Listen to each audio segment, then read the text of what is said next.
Xabaringiz bor, yaqinda Anqara shahrida turkiy tilli davlatlar ijodiy tashkilotlari rahbarlari ishtirokida bo'lib o'tgan yig'ilishda Turksoy Yozarlar birligi ta'sis etildi. Uning ilk anjumanini O'zbekistonda Navoiy shahrida Mumtoz she'riyat festivali doirasida tashkil etish taklifi barcha ishtirokchilar tomonidan bir ovozdan ma'qullangan edi. Buyuk alloma nomi bilan ataladigan shaharda 2 kun davomida festival va nufuzli tuzilma Turksoy Yozarlar birligining birinchi yig'ilishi bo'lib o'tdi.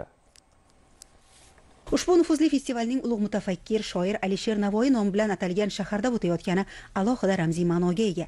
Turkiy mamlakatlardan tashrif buyurgan adiblar barcha turkiy xalqlarining buyuk shoiri Alisher Navoiy haykali poyiga ehtirom ramzi sifatida gul qo'yib, Hazrat nomidagi bog'da yangi ko'chatlarni ekdilar. Bu nihollar adabiyot nihollariga aylanib, turkiy olamning ulkan chinorlari bo'lib voyaga yetishiga umid qilamiz. Mumtoz she'riyat festivalida turkiy adabiyot durdonalari 100 jildligi hamda Istiqlol davri o'zbek navoiyshunosligi kitobining 30 jildligi, Alisher Navoiyning qozoq tilida chop etilgan 5 asari taqdimotlari turkiy tillarda ijod qiladigan shoir yozuvchilarda chuqur taassurot qoldirdi.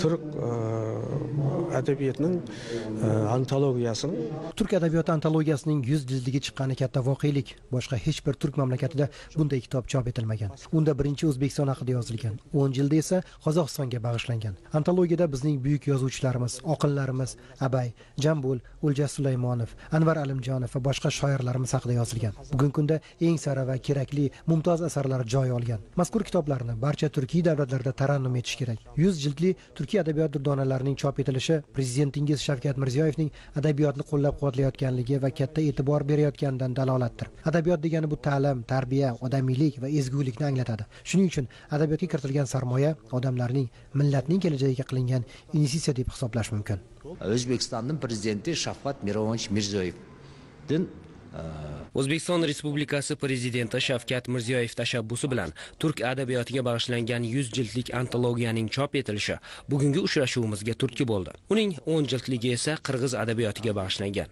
Bu biz uchun juda katta faxr.